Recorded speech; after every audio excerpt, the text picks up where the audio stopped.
a person can help drive the future of it.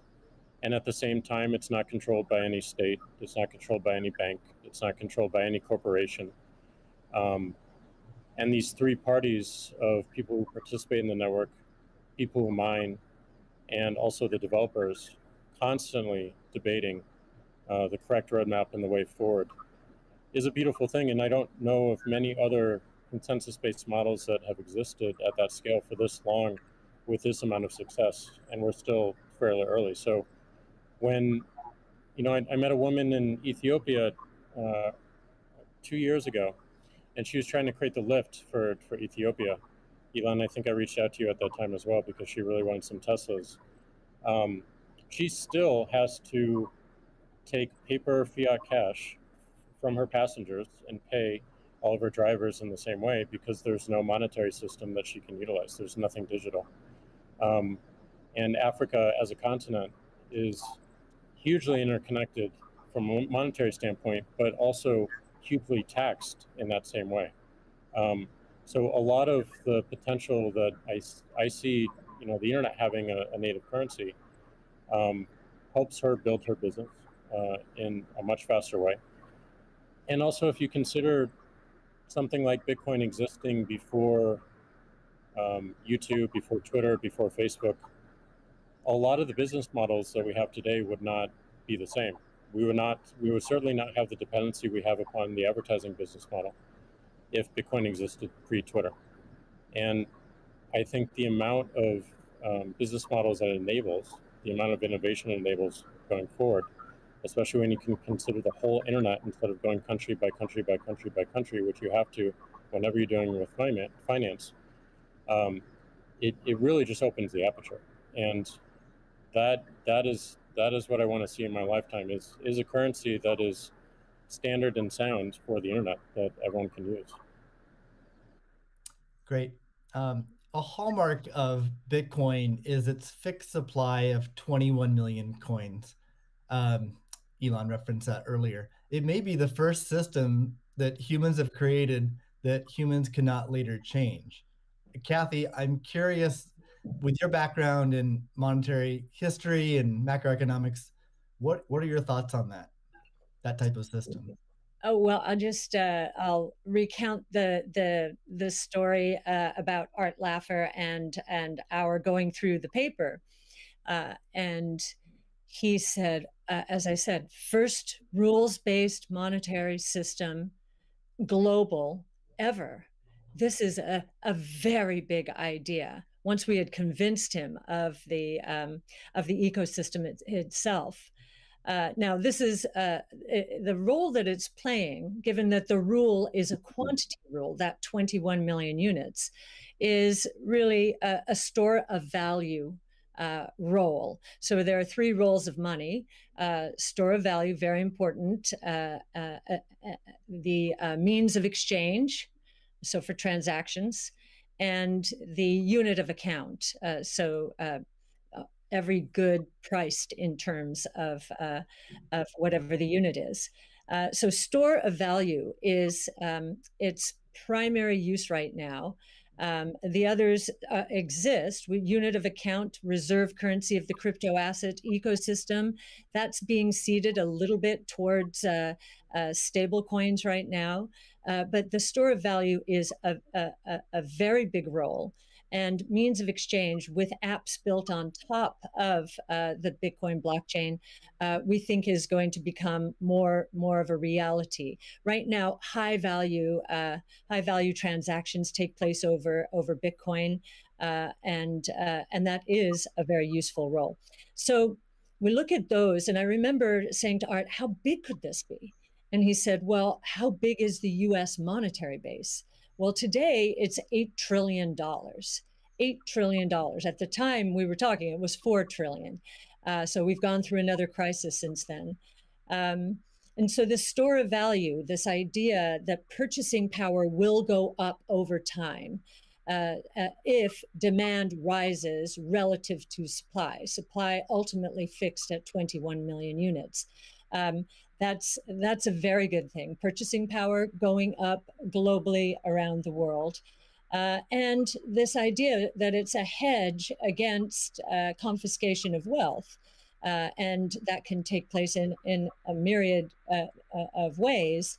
But inflation, and especially hyperinflation in emerging markets, is the primary way. Talk about destroying purchasing power. So that's a very big idea. And I'll also mention deflation. In some ways, it's a hedge against deflation. I know some people are confused that we at ARC think that we're in a deflationary environment here in the United States. If that is true, the odds of a hyperinflation in the rest of the world, especially in emerging markets, is also true. So, but this deflation, and we learned from 0809, there's counterparty risk associated with deflation. And I think Bitcoin would be a hedge against that eventuality as well. So it's a very big idea. Right. I suspect among us, there's not a lot of debate about Bitcoin's potential as a store of value. But Jack, you referenced earlier it being or becoming the native currency of the internet. Can you speak more to that, and also how it relates to maybe how institutions think about it?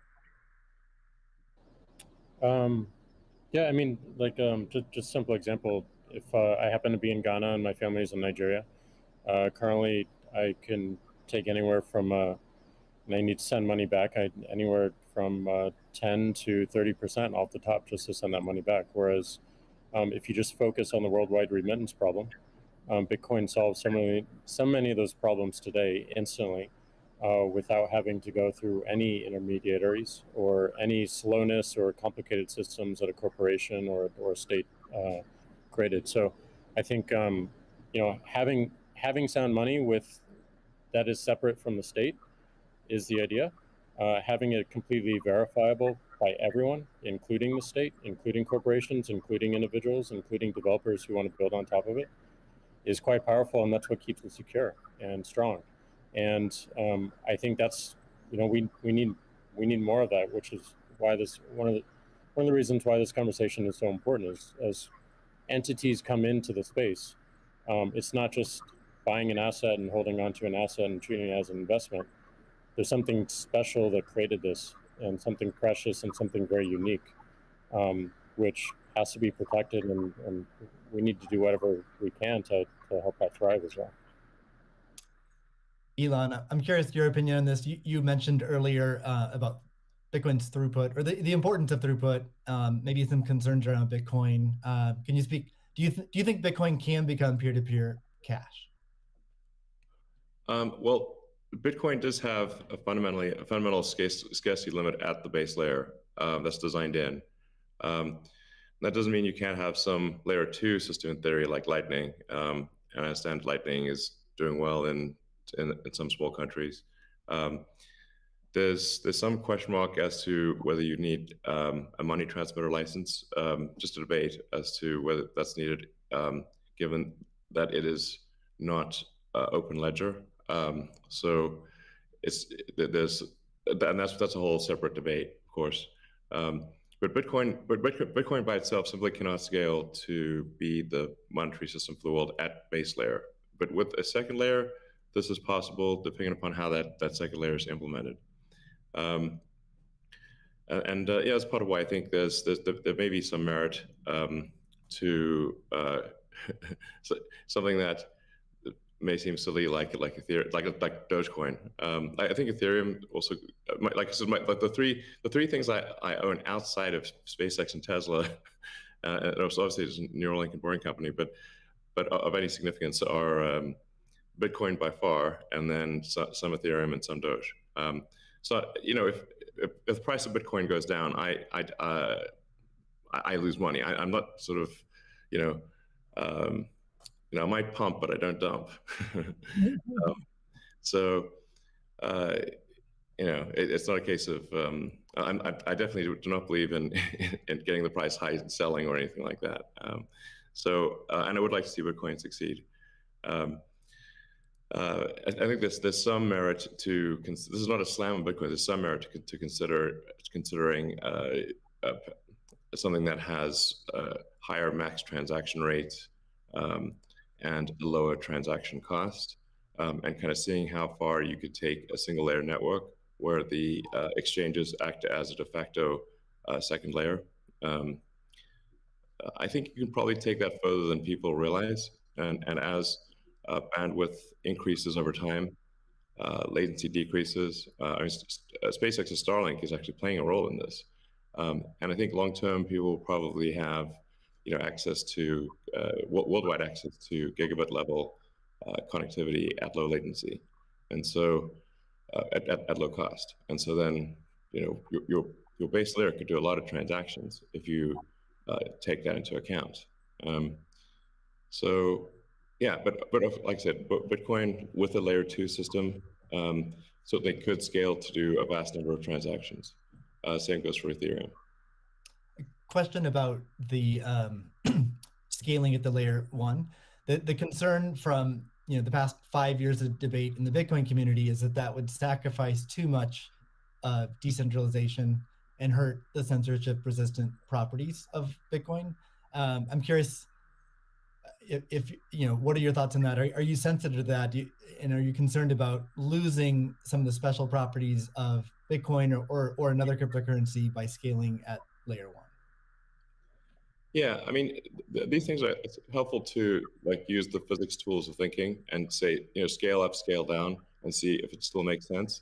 So if scaling up the transaction block doesn't make sense, why don't you scale it down?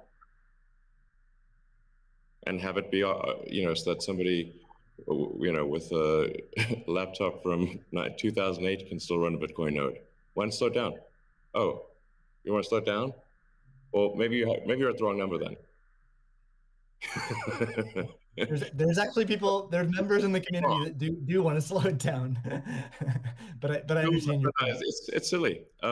The reality is the average person is not going to run a Bitcoin node. So this is and Bitcoin, it was a lot of clever ideas, but these parameters were set, I don't know, in 2008 or something, maybe 2009. And there's been some improvements since then, but not a lot. So, it's sort of there was still in 2008 there was still a non-trivial number of people on modems. So, now it is quite common to get 100 megabit connection just for a house. Some houses have gigabit connections. So, and that trend is obviously in the direction of higher bandwidth and lower latency. And if somebody else doesn't do it, Starlink certainly will. So I have high confidence that you will be able to maintain a decentralized finance system while still having a much bigger blockchain, aka ASCII text ledger, a hash ledger. You can make the hash ledger bigger without suffering from decentralization as the average connectivity improves, obviously. One idea would be to put a Bitcoin full node in Starlink terminals. That way more people would be running it. Actually, I have run this by the team at one point. I had this idea, which is kind of off the wall, but let's say you need a little space heater. And normally your space heater would just be pure entropy. But what if that space heater was also a Bitcoin, Ethereum, Doge mining node? Pick your currency. And so then you'd be heated up, and you would also mine your crypto and have connectivity in one. I love that idea. Yeah, I mean, better than running a space heater. Absolutely. Are there any other, so you're drawn to Dogecoin a little bit. Are there any other gaps in Bitcoin that you see that cause you to be drawn towards Dogecoin? Oh, I think, I mean, I think there's Doge has, the Doge community, I think, is somewhat irreverent, obviously, and has great memes and loves dogs, and I love dogs and memes, and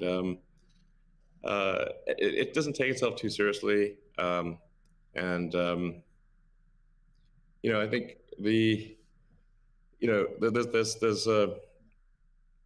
there's Occam's razor, which is the simplest answer is the most likely.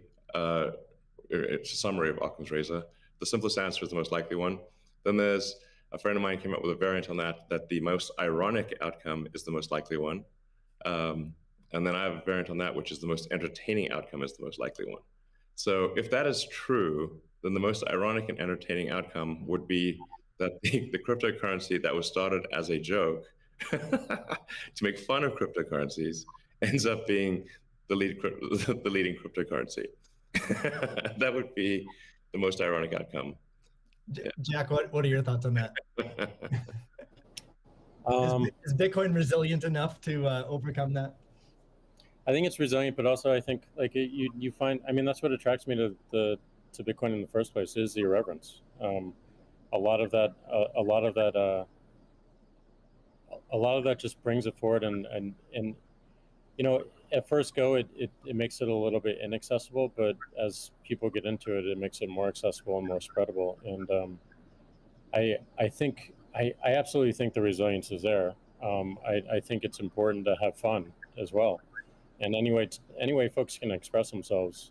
I think that goes back to the main idea of like how do we create a native currency for the internet? Anything that goes towards that path, like that's whatever wackiness or fun we can have along the way. That's going to make it a lot more enjoyable, and it's going to make a lot more people want to use it.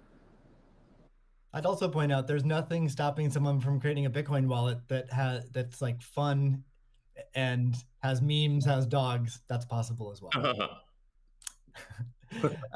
Great. Let's move on. Right now at this point. Let's move on to the next topic, which is Bitcoin and energy. It's a really hot topic that lots of people are talking about. Let's start with Elon. You've been vocal on this. You've said that. I mean, you said many things about it. You've also said that Tesla will resume payments in Bitcoin payments if the renewable energy is approximately 50% and sort of looks like it's on a positive future trend. What do you think the state of things are with respect to that? Yeah, so I do think that there appears to be a positive trend in the energy usage of Bitcoin. Actually, part of this is due to the drop in Bitcoin price. I mean, what I observed, or what I thought I was seeing, there may be some disagreements on this, but from when Tesla announced that it had acquired Bitcoin and was doing Bitcoin transactions, there was a massive run-up in the Bitcoin price, and also a massive increase in the amount of energy used to mine Bitcoin. And I think I understand renewable energy quite a bit. I mean, Tesla does solar and interacts with a lot of wind generation through our mega pack, because basically need to store energy from wind and from solar. So we're pretty plugged into the renewable energy industry. And there was just no way that you could basically double or triple the amount of energy in such a short period of time with renewables. You could shovel coal that fast. And so I was like, look, this is too sketchy. Tesla's mission is accelerating the advent of sustainable energy. We can't be the company that does that and also not do appropriate diligence on the energy usage of Bitcoin. So all I did was I said, look, we're going to suspend Bitcoin transactions for now. We're not selling any Bitcoin, nor am I selling anything personally, or nor is SpaceX selling any Bitcoin. Again, I want to emphasize SpaceX, Tesla, and I own Bitcoin. I also own a little bit of Ethereum and Doge, but the companies just own Bitcoin, and the Bitcoin that I own is worth much more than the Ethereum or Doge. So clearly, if I'm, if these actions negatively affect me financially, if I was purely financially motivated, then I would not express this reticence about Bitcoin energy usage. Now, it looks like Bitcoin is shifting a lot more towards renewables, and a bunch of the heavy-duty coal plants that were being used, unequivocally being used, this is not a question mark, have been shut down, especially in China. So I think it's probably, we want to do a little bit more diligence to confirm could confirm that the percentage of renewable energy usage is most likely sort of at or above 50%, and that there is there is a trend towards increasing that number. And if so, then Tesla will resume Bitcoin, accepting Bitcoin. Yeah, so I think we want to just do a little bit more diligence, and I think, but most likely the answer is that Tesla would resume accepting Bitcoin, most likely.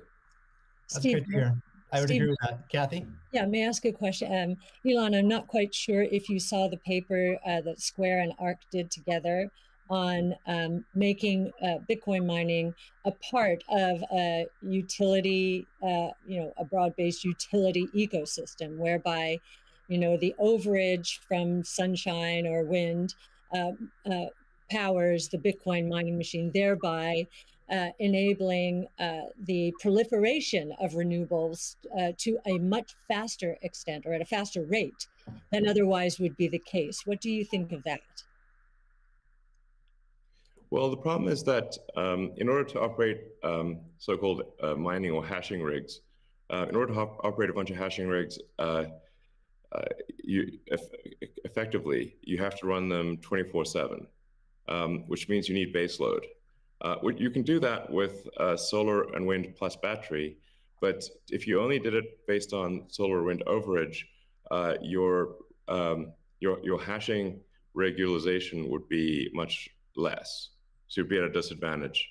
Sure, hydro or geothermal are great for as renewable means. I'm also pro nuclear. I think modern nuclear power plants are safe, contrary to what people may think. I really think it's possible to make very, very extremely safe nuclear. I'm talking about fission. You don't need fusion. And then, of course, fusion. You just got that big fusion reactor in the sky called the sun. It comes up every day. But I think a combination of solar and wind plus stationary storage will get you that base load, so you can run hashing 24/7. Jack, I'm curious. You've stated that Bitcoin incentivizes renewable energy. That's what we're talking about now. Do you have any additional thoughts on that? Yeah, I mean, everything that Elon said and Kathy mentioned, but it's also incentivizing a lot of innovation in just energy space, and just like looking at unused energy. There's a company called Great American Mining that caps the methane flares on oil fields to power their rigs. And you just imagine, and you mentioned nuclear, Elon, as well, and just imagine all the unused energy that is just being wasted every single day. And being able to get that energy and converting it into a secure, sound money system for the planet feels like a worthy trade-off. And that's the sort of incentive that I think is most powerful, is like, how do we reuse what is being currently just dumped on the ground and wasted and not considered, and how do we do that at scale? And I think that's a bigger conversation that I think is missing. But I agree with everything that Elon has said, and also the paper we put forth. I'm curious if any of you have thoughts on how what the industry can do to accelerate the transition to renewable energy. And like Elon specifically, could Tesla Energy or Starlink play a role? Well, I think Tesla can play a role. Tesla's literal reason for existence. The reason I've put so much of my life energy into Tesla, which is a lot. In fact, I would say that I've had some pretty tough life experiences, and Tesla is responsible for probably 2/3 of all personal and professional pain combined. Just to give you a sense of perspective there. So this is a hella hard situation. But we do solar, commercial solar, solar retrofit, as well as the solar roof, and we make consumer battery packs called Powerwall for houses and small businesses, and then the utility scale, which are gigantic. These we've done now a number of gigawatt hour installations. That's a lot. That's a lot. And a lot of them actually have been for load leveling the grid. Mostly they are, and combined with the first really big one we did, which is 100 megawatt installation in Australia. That's actually helped stabilize a huge portion of the South Australian grid, because it's able to react so fast. In fact, at first, because they've got a billing system in Australia that I think works at the sort of millisecond level, and we were operating at the microsecond level. So the system was operating so fast that the measuring system couldn't see it. But so Tesla's certainly doing a lot to enable renewables, especially wind and solar. And in fact, the limiting factor for us right now is cell production. So we need to both internally get the Tesla internal battery cells produced, as well as increase supply from suppliers. I mean, generally, when I talk to our suppliers and they say, how many cells would you like us? How many cells can you make? Because sometimes they're like concerned, like, well, is Tesla going to compete with them on cells? I'm like, no. If you want to make the cells, be our guest. It's just that we need a crazy number of batteries, and they need to be done. It also needs to be mined and produced and manufactured in an ethical and environmentally sound way. So, Tesla, we really do aspire to be the good guys, to be a company that people can believe in. That doesn't mean we don't make mistakes, but that's what we try. So, but I think generally hydro, especially existing hydro, is good for mining. Geothermal, there's lots of places in the world that have geothermal energy. Like I said, nuclear is also good. I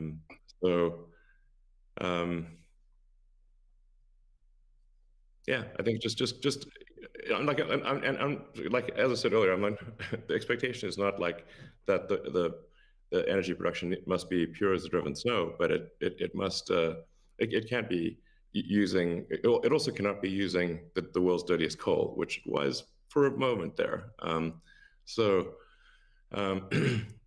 That's just difficult for Tesla to support in that situation. So I think, but I do think long-term renewable energy will actually be the cheapest form of energy. It just doesn't happen overnight. But as long as there is a conscious and determined and real effort by the mining community to move towards renewables, then obviously Tesla can support that. That's great. Kathy, we've been talking a lot about energy, but many institutions are facing questions around Bitcoin's relationship with ESG. Can you maybe speak a little bit more to what is S and G in ESG and how Bitcoin might support those? Sure. So E, of course, is environmental, S is social, and G is governance. And there is a massive movement afoot in the institutional world, especially, to embrace ESG and make sure that their asset managers are doing the same. So we've just talked about environmental, and I really do believe that Bitcoin will be much more environmentally friendly, certainly than traditional gold mining or the traditional financial services sector. In many ways, it already is, and it's just going to get better that way. In terms of social, I know that many institutions, when they are thinking of social, they think of diversity and equity, pay equity, and all of that. But from our point of view, the disruptive innovation point of view, social is much more than that. It is saving lives, of course, autonomous technology, that would be another topic for Elon. But in this case, allowing access to payment technology, as Jack is saying, everywhere around the world without friction. And just back to the remittance example, I think if I've got these stats correctly, there are certain countries in the world that are dependent, incredibly dependent on remittances for GDP. Tonga, 37%, El Salvador, which just deemed Bitcoin legal currencies, 24%, Nepal, 24%. And I think the remittance industry globally, roughly 700 billion. So saving people these egregious fees, think about it, you're paying anywhere from 8% to, as Jack said, 30% of your $100 that you're sending back to your family. That is a social responsibility, I would submit, as is just the economic empowerment that Bitcoin will enable. We've talked about that already. And I know that Alex Gladstein is going to be talking later about, the 4.3 billion people in the world who are hostage to authoritarian regimes, or the 1.3 billion who are living in double-digit and triple-digit inflation, if not more.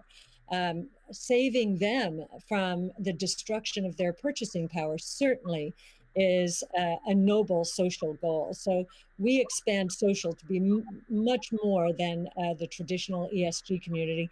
And then on governance, you've got the transparency of the ecosystem. It's completely transparent, unlike the opaqueness of financial systems and the toll takers in the traditional financial world. And I think a huge part of governance in the Bitcoin ecosystem are the Bitcoin core developers. Now, before I met them, and I've had the pleasure and the honor of meeting many of them, that was a part of this ecosystem I didn't understand. But actually getting to sit down and talk to them, if I have a learning curve need, it certainly is on the technology side. But in terms of talking to them about economics, economic theory, failed monetary regimes historically, they know economic history, many of them, better than anyone I've ever met. So that gives me a great degree of confidence that, they do believe they are on a noble mission. They could be paid a lot more than they're being paid right now if they worked at Google or Facebook or some of these other areas, but they've chosen, this sense of purpose for a noble goal. And they have incredibly strong technology backgrounds. As well as a good understanding of economic history, especially monetary history. And it gives me a great deal of comfort as I think about the governance of the ecosystem. Much more so than I think we would find in other financial ecosystems. And just to give you an example of that, I think 2 years, we were talking about not apparently, there's a big debate about reorganizations, I know, in the Ethereum network right now. Well, we saw the core Bitcoin developers and others at work back in 2019 when Binance tried to reorganize in order to reclaim 7,000 Bitcoin that were hacked. And they just wouldn't allow it. So we've already had some very good tests of the Bitcoin ecosystem, including developers. So that would be my answer. Thank you. And it's a great transition to the next topic area, which is Bitcoin ethos. And what is Bitcoin ethos? I mean, Bitcoin was born as open source and it's very transparent. There's also a staunch defense from the community around decentralization and a lot of the core principles of Bitcoin. So let's talk a little bit about that and what makes it special. Jack, Square has done a lot to support open source Bitcoin. Can you tell us a little bit about what Square has done and what advice you'd have for other institutions looking to follow in its footsteps? Yeah, I mean, I was very skeptical of corporations when I was a kid, and I'm still skeptical of corporations today. And as we've used corporations to be, they've been great vessels for what we need to do and the ideas that we need to bring to the world. But Bitcoin is not that. And when we were considering Bitcoin and how Square intersected, I was really concerned with how we don't disrupt the community in a negative way, how we promote what is amazing about it, and how we help it grow in that way, in the way that it wants to. So we created Your Team, Steve, which is Square Crypto, which is hiring open source developers to work on whatever they want and whatever they think is most important to help Bitcoin. We created an organization called Copo, which we gave up all of our crypto patents so that the community can use them in defense against trolls and some crazy characters we won't name. And we continue to find ways that, like, following that Bitcoin path, we're going to create a hardware wallet. We're probably going to do a lot more in hardware.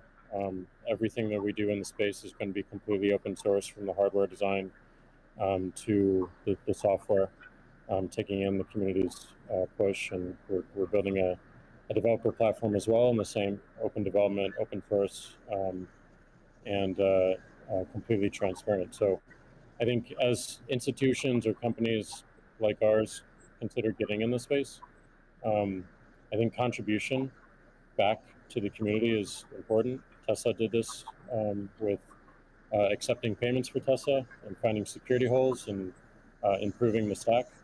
And as I said before, we can't just see this as an asset that we own and an investment vehicle. This is something that has the potential to change everything and make the lives of everyone on this planet better in some small, maybe marginal way, but those margins will be meaningful as they compound over time. Great. Elon, you've tweeted before that any wallet that doesn't give the user their private keys should be avoided at all costs. Can you tell us more about why is that important, and how does what's its relationship with decentralization? Well, it's difficult to say that if you own crypto in an exchange and the exchange does not give you your private keys, it's not clear that you own anything. I mean, if there's something that, if that exchange breaks or is hacked or or is subject to seizure by the government or something like that, your crypto is gone. So in order to actually have a properly decentralized finance, which I'm a fan of, I think it makes sense. Then you have to own your private keys, and you should be the only one who has your private keys. So if you're the only one who has the private keys, then you own it. If someone else has your private keys, effectively they own it too, and the security of your crypto is then dependent upon them or any entity that can affect them. So yeah. I think what Jack's doing sounds like a good idea, to have a hardware wallet that's the only thing that contains your private keys. I think that's like in terms of sort of empowering the people, which I very much believe in. Then I think you want to have people have their own wallets and be the only ones that have the private keys to that wallet. So-called wallet, the other side of the of the crypto. Right. I agree, and I think we'll see an emergence too of new solutions that use multi-sig, like with a 2 of 3 keys, where the user has 2 keys, and then you get assisted custody by having an institution hold a 3rd key. Can be a good solution as well. Yeah. Well, you can just put your private key in something that has dual access or voting access as an application on an existing network. Right. So the Bitcoin community is known for staunchly defending Bitcoin's principles. Sometimes it can be rude and aggressive, but I think what it stems from is just a desire to not have wealthy or powerful people or institutions negatively impacting Bitcoin or sort of changing the rules in favor of them. I'm curious to hear from each of you what role you feel like you and your own institutions, your own companies, what role can you play in Bitcoin, and how do you positively impact it without having these negative drawbacks? Kathy, maybe start with you. Sure. Yes. Well, ARC has stood for two things: democratization and transparency. We're the closest you'll find to a venture capital fund in the public equity markets, and I kind of feel that. Bitcoin, or we have Bitcoin's DNA from that point of view. One of the things in terms of democratization is education. We have one of our missions, values, is to educate, and I do believe that that some of Yassine El-Mandra's white papers. Yassine's our lead crypto analyst, who's worked very closely with you, Steve, on this conference, are helping the cause. We've done, and not only for retail investors, we found that we had to do a bit more when it came to institutional investors, just because of the way that they invest and the way they like to receive information. So just like in our investments, we've been the retail community has been more attracted to us first, and now the institutional community is coming along. So I do think our transparency of research, especially in the social world, social media, pushing our research out for free to anyone, is part of our way of helping the community.